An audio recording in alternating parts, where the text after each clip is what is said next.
एक भक्त थे, उनका नाम था धन्ना जाट। क्या नाम था? बड़ी मधुर कथा है धन्ना जी की। धन्ना जी की कथा ऐसे प्रारंभ होती है कि सामान्य से परिवार में धन्ना जी का जन्म हुआ।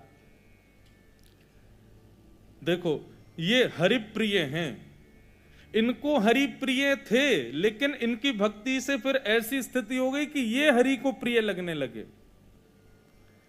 तो धन्ना जी के यहां एक संत पधारे, संत की शालिग्राम जी की सेवा। और छोटे बालक जो होते हैं वो संतों को, या घर में कोई भी बड़े बुजुर्ग आए या कोई भी श्रेष्ठ जन आए, वो क्या करते हैं, कैसे करते हैं, मेहमानों को देखते हैं बैठ के। तो महात्मा जी अपने ठाकुर जी की सेवा करते और धन्ना जी जाके उनके पास में बैठ जाते। पहले जल से स्नान, फिर दूध से स्नान, फिर घी से, फिर दही से, फिर शहद से, पंचामृत स्नान करा के बढ़िया इत्र लगा के ठाकुर जी को उर्द पुंड तिलक लगा करके माला तुलसी पधरा के विराजमान कर दिया। धन्ना जी को इतनी अच्छी लगी ये सेवा, रोज बैठ जाते, पूरी रात रोते, अपनी माँ से कहते मैया ये सुबह कब होगी। क्यों? वो सुबह होते ही बाबा के पास जाऊंगा, उनकी सेवा देखूंगा कैसे करते हैं। बंधुओं देखो, भक्ति का बीजारोपण बाल्यकाल में ही होता है। छोटे जितने बालक उतनी ज्यादा उनको सत्संग, उनको संतों के सन्निधि में, भक्तों के पास ले जाना प्रारंभ किया जाए, उसका प्रमाण फिर आपको 25-30 वर्ष का जब वो होगा दिखेगा। जो बालक बचपन से कभी संत संग नहीं गए, कभी संतों की सेवा नहीं देखी, उनके जीवन में निश्चित ही भक्ति का अभाव रहता है। इसलिए बाल्यकाल से कौमार आचरित प्राज्ञो, भागवत में आज्ञा करते हैं भक्ति कब करनी चाहिए। बोले कौमार आचरित प्राज्ञो धर्मान भागवतान इह। कुमार अवस्था, कुमार अवस्था किसको कहते हैं? लगभग भक्ति का प्रारंभ मतलब स्वयं नाम जप आदि करना, तो उसको कुमार अवस्था से कर देना चाहिए, 14-15 वर्ष की आयु से। उससे पहले क्या करे? प्रैक्टिस करे, माता पिता के साथ वृंदावन जाए, संतों के पास जाए, तब तो जाके 14-15 में भजन प्रारंभ करेगा। तो धन्ना जी रोज सेवा देखते, बड़े खुश होते। जैसे महात्मा का जाने का समय आया, धन्ना जी बिखर गए।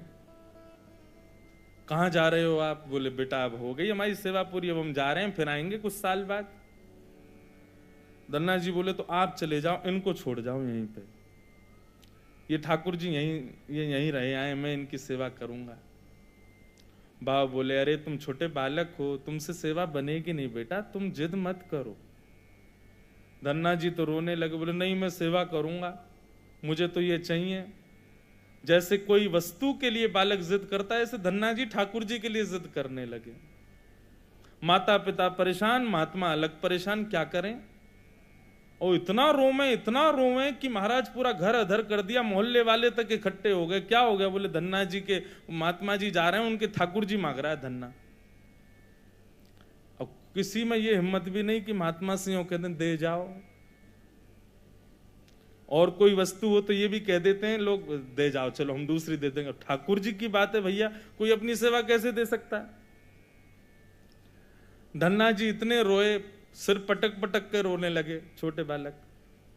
महात्मा बोले बड़ी विडंबना, ठाकुर जी रक्षा करो, क्या करें।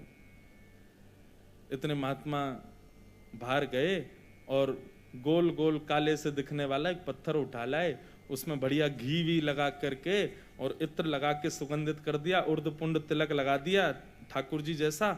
और अपने ठाकुर जी तो नीचे एक छोटे सिंहासन पर विराजमान कर दिए, और बड़े सिंहासन पर वो पत्थर ला के रख दिया, और बढ़िया सजा के। धन्ना रो रहे थे, उठा के गोद में ला, देख देख देख तेरे ठाकुर जी आगे देख। धन्ना जी जैसी मंदिर में, धन्ना जी की दृष्टि तो उन्हीं के ठाकुर जी पे, यही चाहिए। महात्मा बोले लाला देख, ऊपर सिंहासन पर बड़े ठाकुर जी बैठे और नीचे छोटे ठाकुर जी बैठे। वो बड़े वाले जो हैं वो तो हैं राजा ठाकुर, और ये छोटे वाले जो नीचे बैठे हैं ना, ये सिपाही ठाकुर। अब बता, मुझे तो राजा ठाकुर ज्यादा बढ़िया लग रहे हैं, मैं तो उनको ले जाऊंगा, लेकिन फिर याद रहियो जब जब मैं आऊंगा तब तब मेरे ठाकुर जी ऊपर बैठेंगे और तेरे वाले नीचे बैठेंगे, क्योंकि तू सिपाही ठाकुर जी मांग रहा है। और मेरे ठाकुर जी तो राजा ठाकुर हैं। अब बालक को उस भाव से समझाया तो धन्ना जाट नहीं, मैं तो राजा ठाकुर लूंगा, आप ले जाओ सिपाही को। सिपाही ठाकुर जी के रूप में उनके निज ठाकुर जी थे। बाबा बोले अब ठीक है। घर वालों ने भी प्रणाम किया, जय हो महाराज जी, बड़ी आपने बुद्धि युक्ति लगाई। सबको लगा कि कंटक छूट गया, लेकिन यहां तो अब भक्ति प्रारंभ हुई थी धन्ना जी की। देखो, ठाकुर जी की सेवा के लिए जो व्यवस्था की प्रतीक्षा करते हैं, ठाकुर जी की सेवा के लिए अनुकूल समय की प्रतीक्षा करते हैं, उन लोगों के लिए प्रमाण है ये कथा। बाकी सेवा तो बाद की बात है। ठाकुर जी भी असली नहीं थे धन्ना जी के, सामान्य पत्थर था, और धन्ना जी उनकी सेवा करते। रात भर मैया से कहते, मैया पूजा की सामग्री मंगाओ ना, मुझे ठाकुर जी की सेवा करनी है। मैया कहती सुबह मंगा दूंगी, सुबह पीछे पड़ जाते, शाम को मंगा दूंगी, शाम को पीछे पड़ जाते, सुबह मंगा दूंगी, रोज टाल देती। एक दिन धन्ना जी अनशन पे बैठ गए, नन्हे से, भोजन नहीं करें, दूध नहीं पीवे, पानी नहीं पीवे। अब तो ये कि रात में सोए भी नहीं, मैया से बस ये कहें पूजा की सामग्री मंगाओ, पूजा की सामग्री मंगाओ। मां ने सहज भाव से कह दिया, तेरे ठाकुर जी और तू इनका सेवक, सामग्री मैं क्यों लाऊं, अपने आप कर व्यवस्था। धन्ना जी निकल पड़े।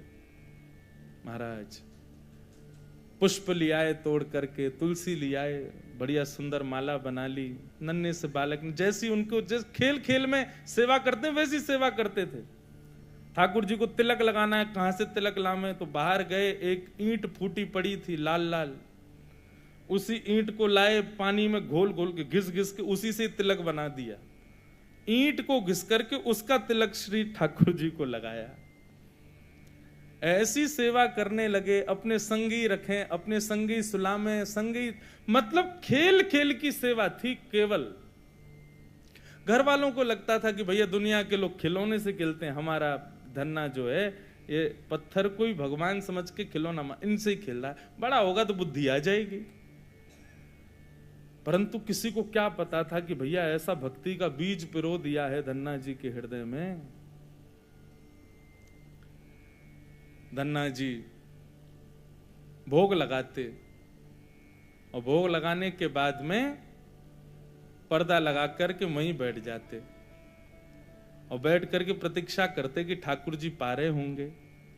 फिर धीरे से पर्दा हटा के देखते, अच्छा अभी पाई नहीं, ठीक है, फिर बैठ जाते, फिर प्रतीक्षा करते कब पाएंगे। खूब देर हो गई, नहीं पाई, तो ठाकुर जी से बोले, आप रोज भोजन अधूरा छोड़ देते हो। मैं भोजन अधूरा छोड़ देता हूं, मेरी मैया मुझे बहुत मारती है, लेकिन महात्मा जी मुझे ये बता के नहीं गए कि वो मैं आपके संग कर सकता हूं कि नहीं।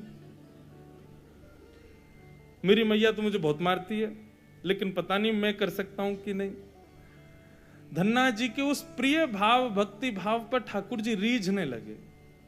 एक दिन तो धन्ना जी हट करके बैठ गए, यदि आपने नहीं पाया तो मैं भी नहीं पाऊंगा। धन्ना जी ने थोड़ी देर देखा, थाली यथावत रखी है, नहीं पा रहे, तो ठाकुर जी की तरफ कमर करके लेट गए। तो ठीक है, तो आज मैं भी भूखा सोऊंगा। इतने में ही जैसे उंगली को कोई जोर से चाटे तो चट चट आवाज आती है ना, ऐसी चाटने की जोर जोर से आवाज आने लगी। धन्ना जी बोले, ये चप चप खा कौन रहा है, और ये ऐसे चटकारे ले ले करके कौन उंगली चाट रहा है। जैसे ही पर्दा हटा करके देखा तो नील माधव भगवान बैठ करके धन्ना जाट की उस थाली में से प्रसाद पा रहे थे। दर्शन किए जब श्याम सुंदर के,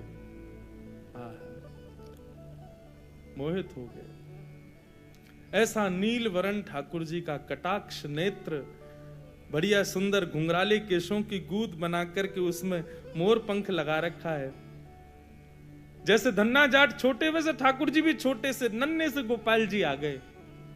और जैसे मानो पूरे हाथ में सान लेते हैं ना सब्जी छोटे बालक, ऐसे ठाकुर जी ने माखन मिश्री और सारी सब्जी सान रखी है और खूब प्रेम से चाट चाट करके पा रहे हैं।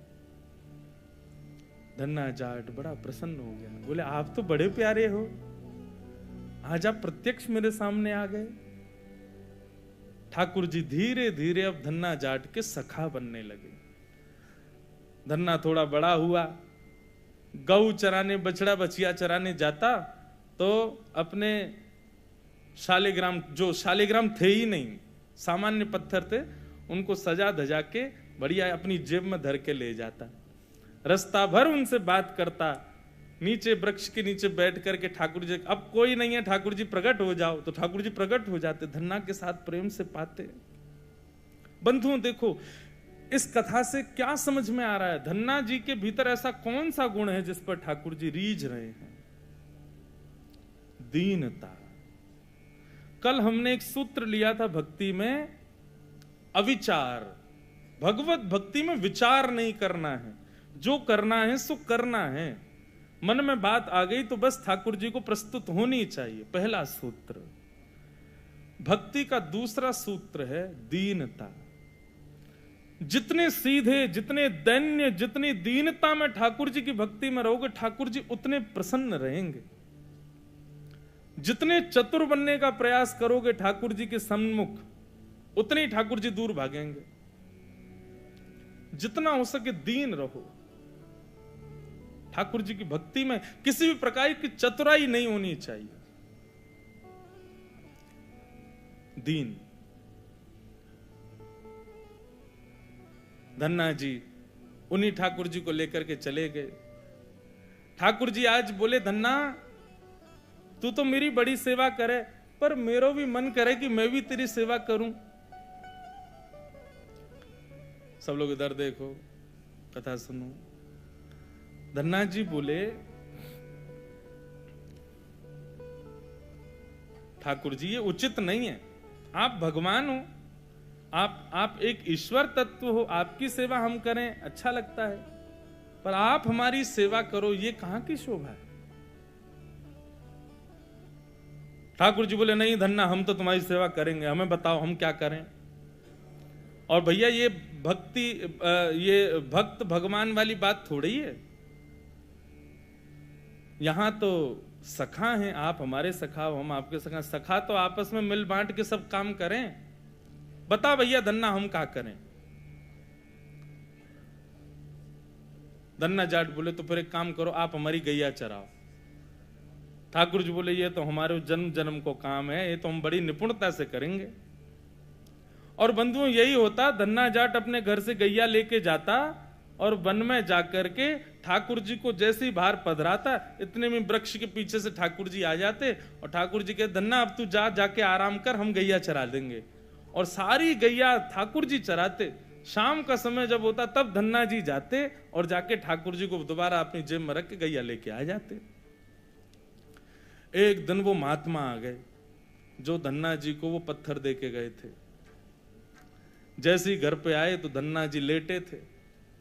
महात्मा आके बोले, और बताओ भाई धन्ना, सब ठीक? अरे गुरुजी आए, गुरुजी जय हो, गुरुजी प्रणाम आपके चरणों में।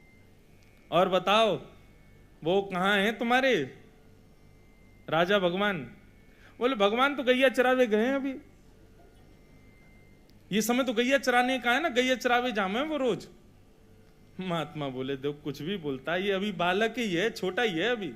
माता पिता ही बोले, कहां बताएं, ऐसी या की सोच है, गैया ने छोड़ आवे, पता ना कहां, शाम को ले आवे उन्हें।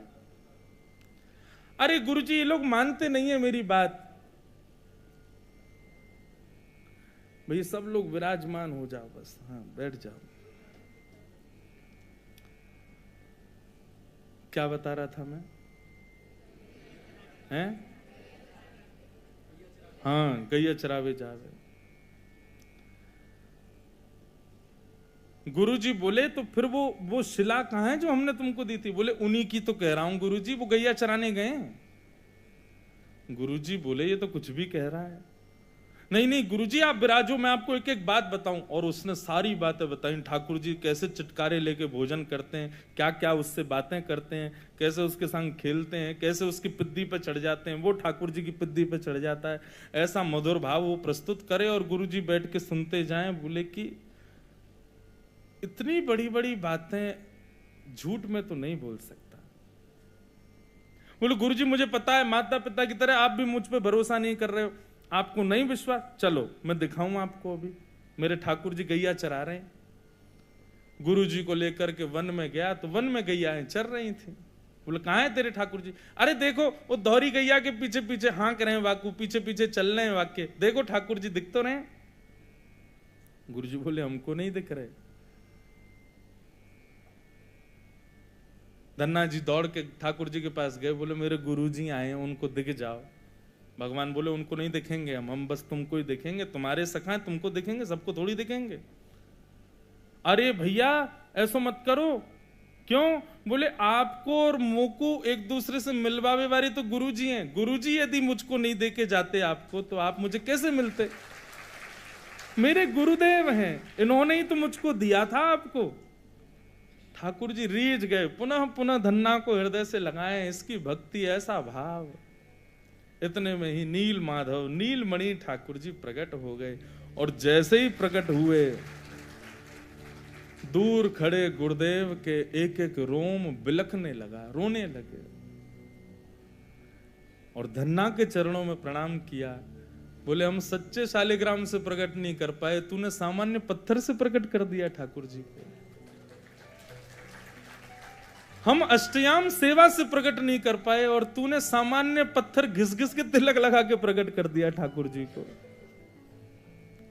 हम 56 भोग पधरा करके ठाकुर जी को प्रकट नहीं कर पाए, तू बेसर की रोटी खवा के ठाकुर जी को चटकारे दिलवाता है। हम यहां ठाकुर जी से प्रार्थना करते हैं कभी त्रिभंग लली से सीधे लली भी बन जाओ, नेक पूरे दिन यूं ही खड़े रहो, दर्द है जाता होगा, हाथ में नेक हाथ सीधे कर लो। तू ठाकुर जी से गैया चरवा रहा है अपनी। धन्य है धन्ना तेरी भक्ति को।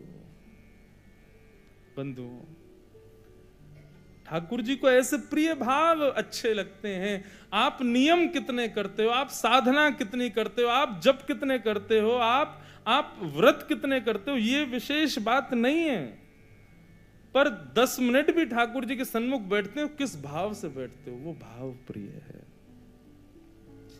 ठाकुर जी भाव का सेवन करते हैं। इतनी कथाएं सुनने के बाद भी, वृंदावन जाने के बाद भी, ऐसे संकीर्तन करने के बाद भी, तिलक लगाने के बाद भी यदि भाव प्रकट नहीं हुए तो कैसी भक्ति हमारी? समय व्यर्थ मत करो फिर भक्ति के पथ पर आके। अनुभूति हो, ठाकुर जी के ऐसे भाव प्रकट हो, तब हमारी भक्ति श्रेष्ठ है, तब हमारा तिलक लगाना श्रेष्ठ, हमारा एकादशी व्रत रखना श्रेष्ठ, हमारा गुरु मंत्र का जाप करना श्रेष्ठ। केवल नियम तक सीमित मत रहिए कि बस हमको नियम पूर्ण करना है, अपना हो गया काम, बस माला जपी छोड़े चल दिए काम को। नहीं, एक बात कहें, भक्ति में थोड़े हठीले बनो, ठाकुर जी से थोड़े थोड़े हट करो। नाथ, इतनी आयु होती जा रही है, हम बड़े होते जा रहे हैं, कब मिलोगे आप? बस 24 घंटे यूं ही बैठे रहोगे? हमको इससे सुख नहीं है। हमारे लिए तो आपको कुछ लीला तो करनी पड़ेगी, कभी कभी करो हट। सब भक्तों ने हट किया। आजकल लोग भक्त हट ही कहां करते हैं ठाकुर जी से।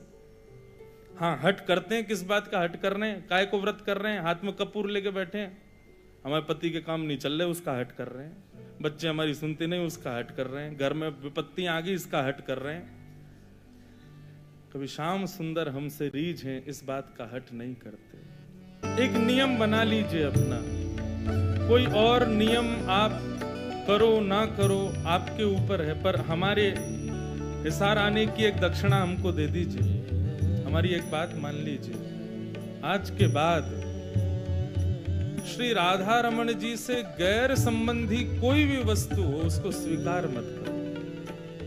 चाहे वो संबंध हो, चाहे वो भोजन हो, चाहे वो देखने की वस्तु हो, चाहे वो पान की वस्तु हो, चाहे वो ग्रहण पहनने की वस्तु हो, सब उस में बस ये भाव रख लीजिए, बस ठाकुर जी से संबंधी है तो हमारी है, नहीं तो हमारी नहीं। तजोरे मन हरि विमुखन को संग, जाके संग कुमति उपजत है, पड़त भजन में भंग। तजोरे मन हरि विमुखन को संग। वस्त्र ऐसे पहनो कि सब कहें कि हाँ भक्त है ठाकुर जी का। प्रसाद वही पाओ जो ठाकुर जी को निवेदित हो, देखो वही जो ठाकुर जी से संबंधी हो। सुनो वही जो ठाकुर जी के संबंध को प्रकट करता हो। हर वस्तु भगवत संबंधी स्वीकार करेंगे, ये नियम बना लीजिए। फिर भले ही आप व्रत ना भी कर पाओ चलेगा, फिर भले ही आप बाकी नियम ना भी कर पाओ चलेगा, परंतु इस नियम को स्वीकार करो। हमें उनका प्रिय बनना है। वो तो सबके प्रिय हैं ही। वो तो राक्षस भी जब उनको देखते हैं तो उनको भी प्रिय लगने लगते हैं, पर हम उनके प्रिय बने। सूरदास को प्रिय ठाकुर जी लगते थे ऐसा नहीं कहते, संत जन कहते हैं सूरदास ठाकुर जी को प्रिय लगते थे। मीराबाई ठाकुर जी को प्रिय लगती थी, गोपियां ठाकुर जी को प्रिय लगती थी, गोपाल भट्ट गोस्वामी ठाकुर जी को प्रिय लगते थे, हितरवंश महाप्रभु ठाकुर जी के प्रिय थे। पर हमारे लिए क्या कहेंगे लोग? इनको ठाकुर जी अच्छे लगते हैं। हमारे लिए कोई क्यों नहीं कहता कि ये ठाकुर जी को प्रिय है? हमारे भजन की उपलब्धि इसी में कि हम ठाकुर जी के प्रिय बने।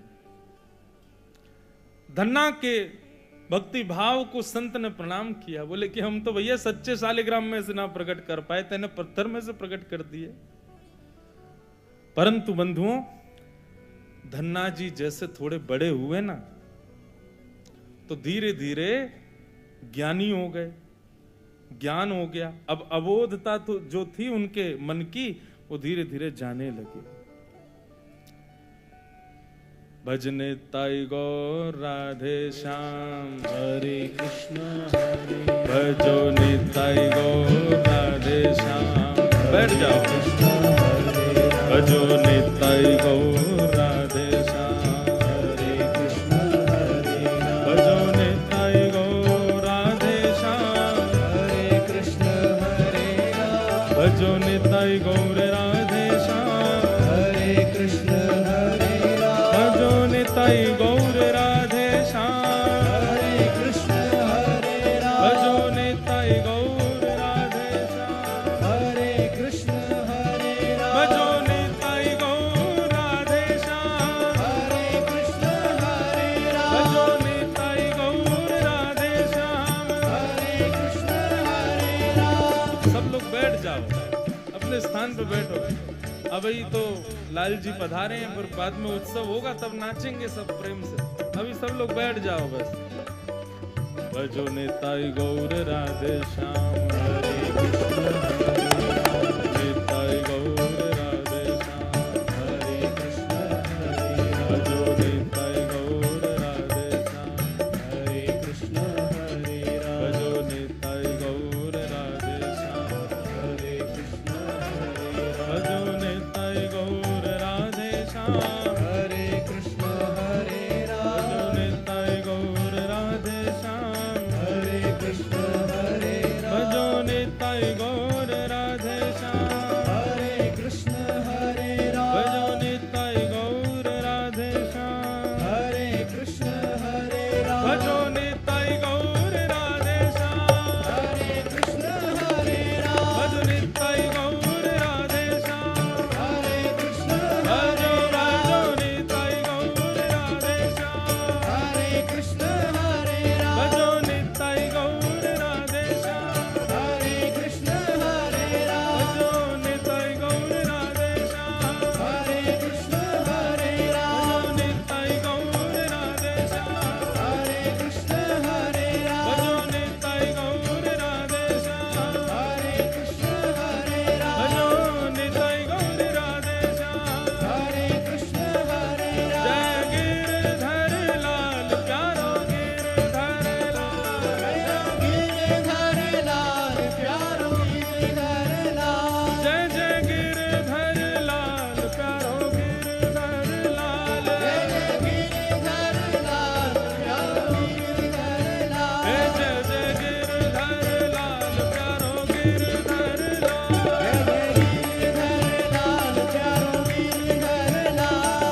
विराज जाओ भैया, सब लोग अब विराज जाओ, आ जाओ।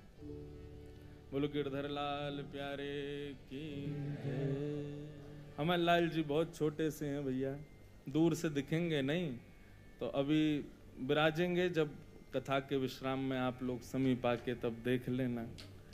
और बड़ी कृपा है आज लाल जी पधारे, सब लोग विराज जाओ। थोड़ी देर और हम कुछ कह के फिर लाल जी का मुखोल्लास करेंगे। गैया चरा के लौटे हैं।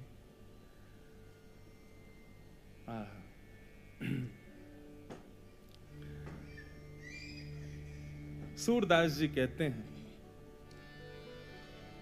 यह धन धर्म ही ते पायो, नीके राख यशोदा मैया, क्यों नारायण घर आयो। हम सब के यहाँ सेवा में जो ठाकुर जी विराजमान हैं,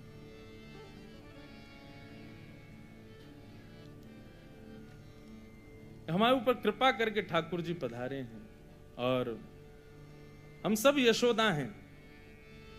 बंधुओं देखो, श्रृंगार करो उस समय भाव क्या रखना है कि हम यशोदा, और जब भोग लगाओ तब भाव क्या रखना, हम सहचरी सखी हैं ठाकुर जी। शयन कराओ तब ये भाव कि किशोरी जी हमारे हस्त कमल में आके लाल जी को शयन कराओ। भाव युक्त हो कि आप ये सोच के सेवा करें, हम इंद्रेश हैं, हम कृष्णदास भैया हैं, हम आदि आदि जो भी अपने नाम से यदि सेवा में जाएंगे ना, ठाकुर जी सेवा स्वीकार नहीं करेंगे। हम इतने योग्य ही नहीं कि हम उनकी सेवा कर सकें।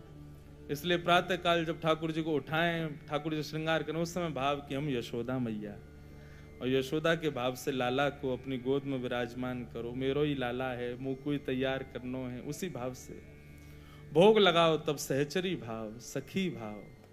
ये लाल जी तेरे पैया लागू भोजन करो, प्रेम से इसी भाव से कवल ठाकुर जी को पधराओ। और रात्रि जब शयन कराओ तो हम श्री जी तो बन ना सकें, लेकिन हमारे हस्त कमल में श्री जी के समान कोमलता आ जाए। हे श्री जी, लाल जी को आप शयन कराओ, उसी भाव से इत्र की सेवा, उसी भाव से सेज तैयार, और उसी भाव से ठाकुर जी को शयन। फिर देखना आपको अनुभव होगा कि लाल जी अब सेवा स्वीकार कर रहे हैं। धन्ना जी जब बड़े हो गए ना, तो थोड़े से ज्ञानी हो गए। अब उनका सीधापन, जो अबोधता थी उनके भीतर, वो धीरे धीरे कम होने लगी। अब उनको पता लगने लगा कि भैया मैं ठाकुर जी को ऐसे जेब में नहीं रख सकता, मैं ठाकुर जी को ऐसे कहीं भी नहीं बैठा सकता, मैं ठाकुर जी को ऐसे ही कहीं भी लेके नहीं जा सकता, ठाकुर जी की थाली में बैठ के नहीं पा सकता। तो धीरे धीरे उन्होंने, जैसे जैसे उनको पता लगता गया, तो धीरे धीरे उन्होंने सेवा का प्रणाली जो बचपन से चली है वो बदल दी। अब वो इस भाव से सेवा करने लगे कि ये भगवान है। और इसका परिणाम क्या हुआ बंधुओं, कि जो ठाकुर जी लीला करते थे वो धीरे धीरे लीला समाप्त होने लगी। अब ठाकुर जी प्रकट नहीं होते, अब ठाकुर जी धन्ना के साथ घूमने नहीं जाते, गैया नहीं चराते। देखो, लाला को जब भगवान मान लिया तो फिर ठाकुर जी भी भगवान ही बन गए। मैं अपनी कथाओं में कहा करता हूं, भगवान शब्द में एक दूरी रहती है ठाकुर जी से। इसलिए कोई संबंध हो ठाकुर जी से, कोई भी एक संबंध स्थापित करो। भगवान मान लेते हैं तो एक तो भय आता है कि ये भगवान है, दूसरा एक दूरी बन जाती है ठाकुर जी से। अयोध्या में एक वशिष्ठ गोत्रीय ब्राह्मण, उन्होंने कथा में सुना कि राम जी के गुरु जी का गोत्र वशिष्ठ था, नाम वशिष्ठ था, उसी गोत्र में हमारा जन्म हुआ है। तो मंदिर में जाते और जाकर के राम जी को देख के सब प्रणाम करते, वो आशीर्वाद, खुश रहो राघव, सदा प्रसन्न रहो, मेरे चेला राम तुम चिर जियो। मंदिर के सब लोग देख के कहते कि तो पागल आदमी, देखो ठाकुर जी को प्रणाम नहीं करता है, आशीर्वाद देता, खुश रहो। सबने खूब समझाने का प्रयास किया, परंतु ठाकुर जी के प्रति उनका जो भाव था वो तो था ही।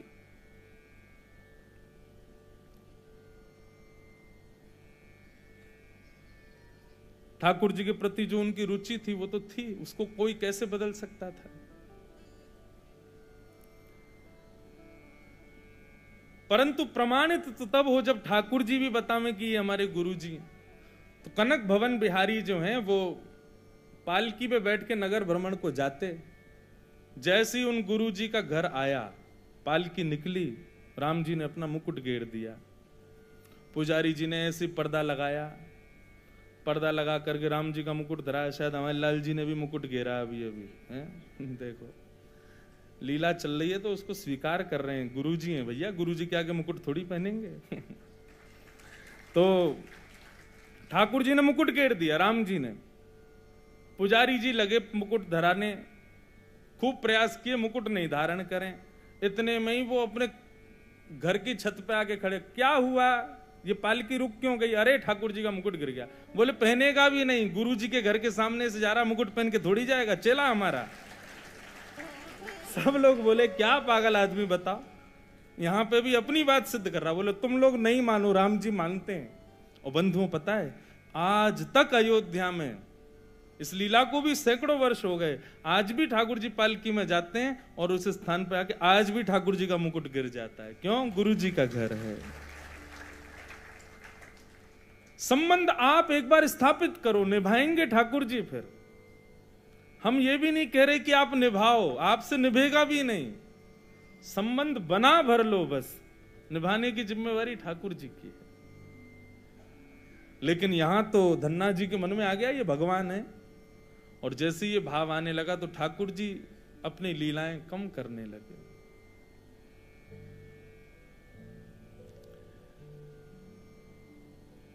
एक दिन व्याकुल हो गए धन्ना जी और अपने ठाकुर जी के आगे रुदन करने लगे। बोले नाथ कृपा करो, आप क्यों लीला नहीं करते, क्यों ऐसे भाव? तब भगवान ने उनके स्वप्न में प्रकट होकर के आज्ञा की, धन्ना जब बाल अवस्था थी ना तुम्हारी, तो तुम अबोध थे, तुम सीधे थे, तुम मुझको अपना मित्र सखा मान करके जैसे चाहते वैसी लीला सेवा करते थे। अब तुम बड़े हो गए हो, अब तुम ज्ञानी हो गए हो ज्यादा ही, तुम मुझको भगवान मानने लगे हो, तो मैं भी फिर भगवान की तरह रहता हूं। धन्ना जी बोले इसका निदान क्या है नाथ? मेरे हृदय से ये भाव भी नहीं जा पा रहा है कि ये वस्तु अपवित्र है, ये नहीं पधरानी है, यहां नहीं लेके जाना। ये सब भाव तो आते हैं मन में, इनका मैं क्या करूं? और मैं चाहता हूं कि आप लीला भी करो, ये कैसे संभव हो? तब भगवान ने आज्ञा की, बोले अब तुम गुरु दीक्षा लो, क्योंकि अब तुम बड़े हो गए हो, अब ज्ञान रखने की तुम में सामर्थ्य है। अब गुरु आश्रित हो जाओ और सत्संगों में जाकर के गुरुजनों के प्रवचन सुनो, उनकी दिशा ग्रहण करो, और दिशा ग्रहण करके फिर दीक्षा ग्रहण करो।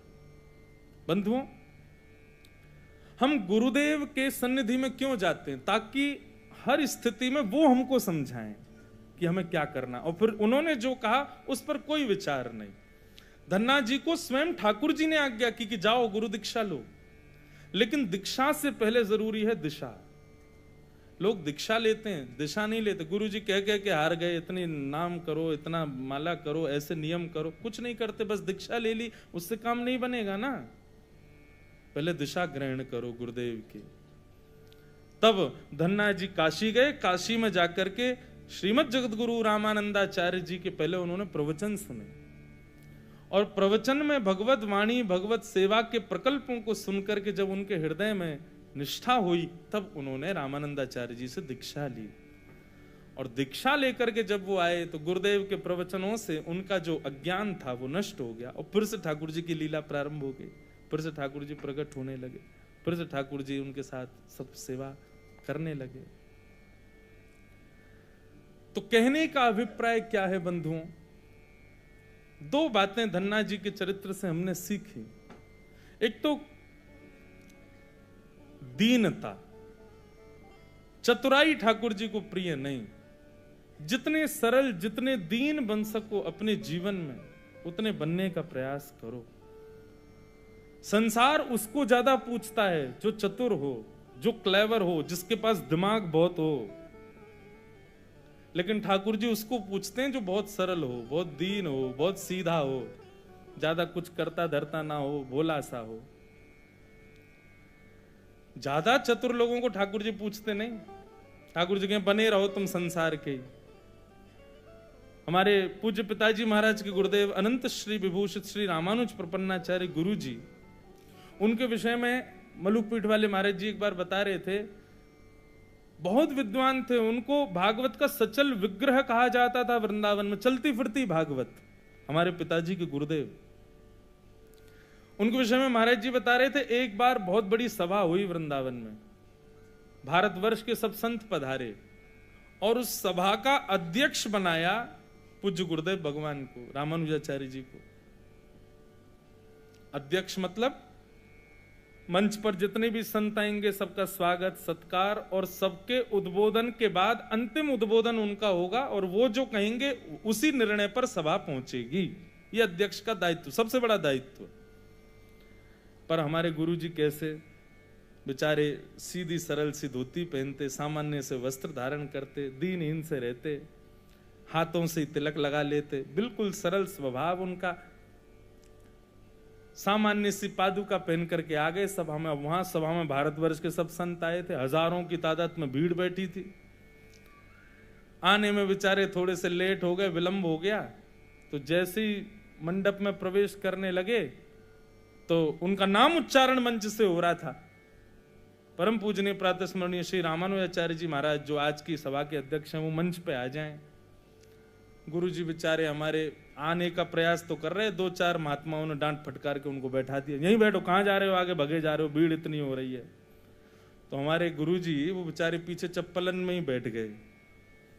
सभा के अध्यक्ष वहीं बैठ गए, वहीं बैठे बैठे पूरी सभा सुनते रहे। सब लोग बार बार घूम घूम के जाएं, बोले कि रामानुजाचार्य जी नहीं आए अभी तक, अध्यक्ष नहीं आए, समय निकला जा रहा है। दो चार लोग हमारे घर पहुंचे, बोले गुरु जी कहाँ हैं? बोले गुरु जी तो सभा में गए। बोले सभा में तो आए नहीं है। लौट करके आए, बोले सभा में ही बैठे हैं। हजारों लोगों में देखा तो पीछे जहां जूते चप्पल उतरे हुए तो मां गुरु जी बैठे चुपचाप दीनहीन सभा में। जब जाकर के मंच में बताया, बोले रामानुजाचार्य जी तो पीछे बैठे। सारे संत आए, सबने उनको नतमस्तक प्रणाम किया। बोले आपकी ये दीनता, ये सरलता, ये धन्य भाव, इतने विद्वान इतने श्रेष्ठ होकर के भी आप में ऐसी सरलता।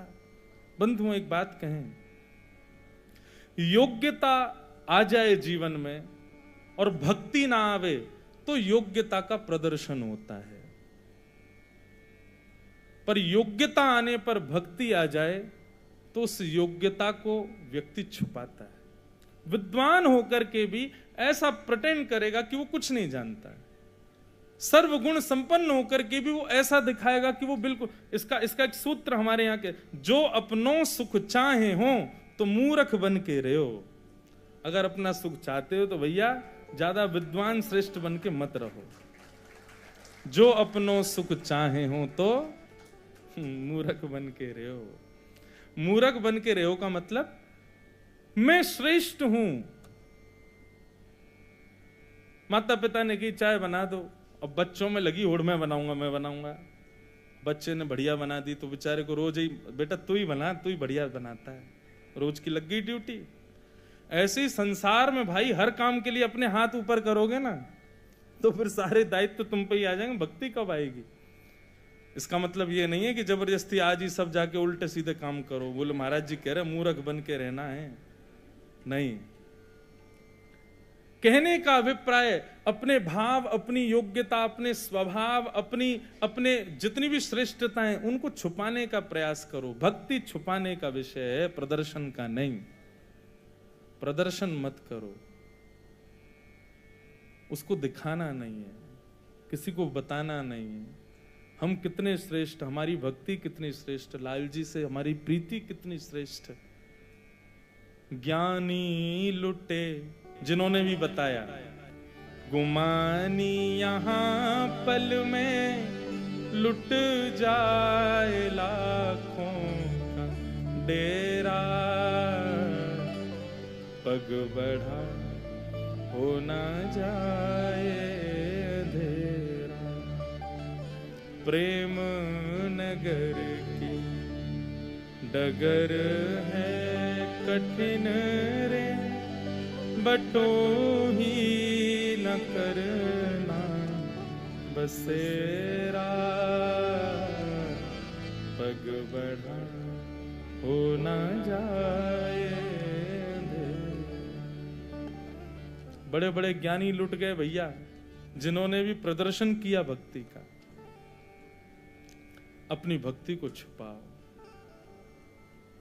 अपनी योग्यताओं को छुपाओ, अपने श्रेष्ठ भावों को जितना हो सके गोपनीय रखो। क्यों गुरुदेव के मंत्रों को गोपनीय भाव से कहा जाता है? इसीलिए क्योंकि वो रत्न है, उसको प्रदर्शन नहीं करना है, उसके पीछे कोई और बात नहीं है। गुरु मंत्र को सबके सामने नहीं बोलना, या जो हमारे गुरु भाई नहीं है उनके सामने नहीं कहना, या गुरु जी भी देते हैं तो मुंह ढक करके छुप करके कान में क्यों? उसका तात्पर्य ये भैया, ये गोपनीय वस्तु है, इसको गोपनीय ही रहने देना।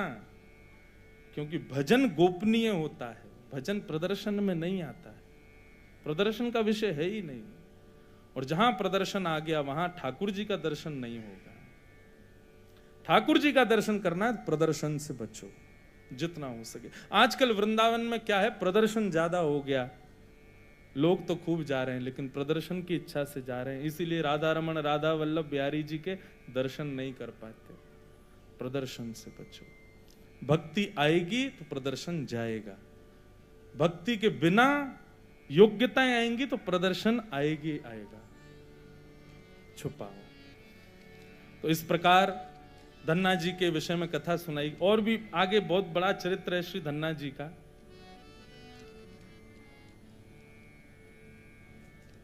ऐसे धन्ना जी के इस भाव से हमने दीनता सीखी, दैन्य सीखा।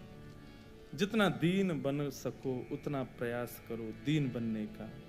तो पहला सूत्र भक्ति का, भक्ति भाव में सोचना नहीं है, और दूसरा सूत्र दीन बन के रहना है, सरल बन के रहना है। बस यही भक्ति के कुछ सूत्र हैं।